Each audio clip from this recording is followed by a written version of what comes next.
Je te souhaite la bienvenue. Juste avant de commencer, une petite information. Cette vidéo est extraite de l'émission en direct La Ligne Rouge des Hauts Potentiels dans laquelle tu peux poser tes questions et obtenir une réponse personnalisée. Cette émission est diffusée en direct chaque jeudi soir à 19h, heure de Paris, 13h, heure de Montréal, dans le groupe Facebook privé des élèves de l'Université des Hauts Potentiels.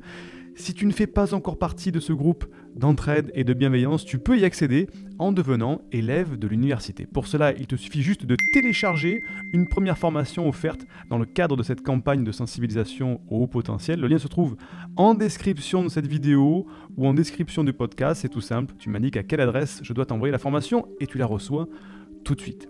Est-ce que apprendre à connaître les mécanismes de protection de l'ego pourrait aider un HPI à mieux vivre? Alors, les mécanismes de protection de l'ego, est-ce que ça pourrait aider un haut potentiel intellectuel à mieux vivre? Alors, les mécanismes de protection, je vais te dire oui et non. Les mécanismes de protection de l'ego, pourquoi? Parce que quand on veut s'épanouir en tant qu'au potentiel, le but, c'est pas de se mettre une armure avec un bouclier, une épée, et se dire non, non, non, tu ne mourras pas. Parce que là, effectivement, peut-être qu'on va être naturel intérieurement, mais on va se mettre un bouclier. Donc, il n'y aura pas de faux self, mais il y aura un bouclier à la place. C'est pas vraiment la bonne solution. Alors, il faut avoir des mécanismes de protection, c'est sûr. Mais il faut surtout commencer par une chose fondamentale, c'est d'apprendre à se connaître.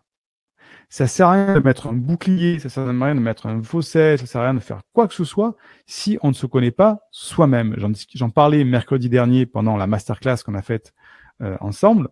C'est que quand on est dans un avion et que les masques à oxygène tombent, on explique bien, mettez d'abord sur votre visage le masque à oxygène et ensuite sur celui de vos enfants ou de vos proches.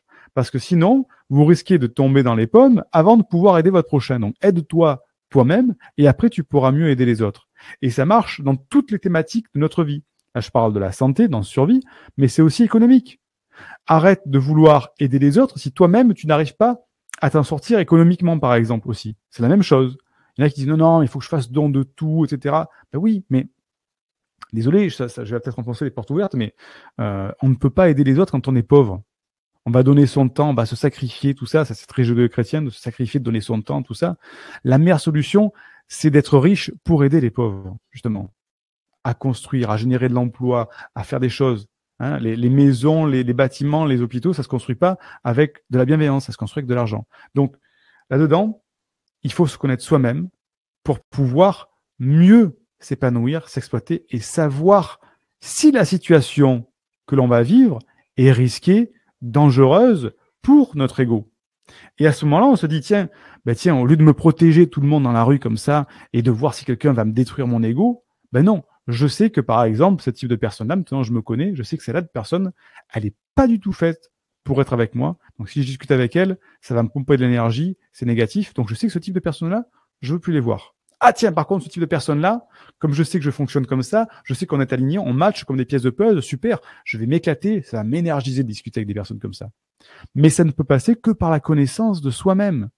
Comment je fonctionne, comment je communique, qu'est-ce qui est bon pour moi, qu'est-ce qui est mauvais pour moi, quelles sont mes valeurs, qu'est-ce que j'ai besoin de nourrir dans mes valeurs, qu'est-ce qui a besoin d'être satisfait au fond de moi, quelles sont mes visions dans ma vie, quelle est ma mission. Toute cette connaissance de soi va te permettre de faire le tri autour de toi et de dire ça c'est bon, ça c'est pas bon, ça c'est bon, ça c'est pas bon. Si tu te connais pas, tu peux pas le savoir. Si arrive sur ta table plein de nourriture toxique et comestible, mais que tu sais pas ce que tu peux manger, tu sais pas, tu vas dire je prends tout, mais à la fois je m'intoxique et à la fois je m'alimente, je sais pas. Non, tu sais que tu es un être humain, et il faut peut-être pas manger des trucs dégueulasses comme pourraient en manger d'autres animaux par exemple. Donc tu sais que toi, tu peux manger des fruits, des légumes et tel type de choses, mais tu vas pas aller manger des fruits toxiques que mangent d'autres animaux, parce que tu te connais. Donc c'est ça, apprendre à se connaître soi-même. Indique-moi en description à quelle adresse t'as envoyé la formation offerte qui s'intitule « Canalise tes pensées envahissantes et profite de l'instant présent ». Et surtout, partage cette vidéo à une personne de ton entourage que ça pourrait aider. Et n'oublie pas, comme le disait Einstein, la folie c'est de faire toujours la même chose et de s'attendre à un résultat différent. Si tu veux t'épanouir avec la douance, c'est le moment d'utiliser le bon mode d'emploi celui qui fonctionne avec toi et de changer pour faire de cette terre un monde meilleur.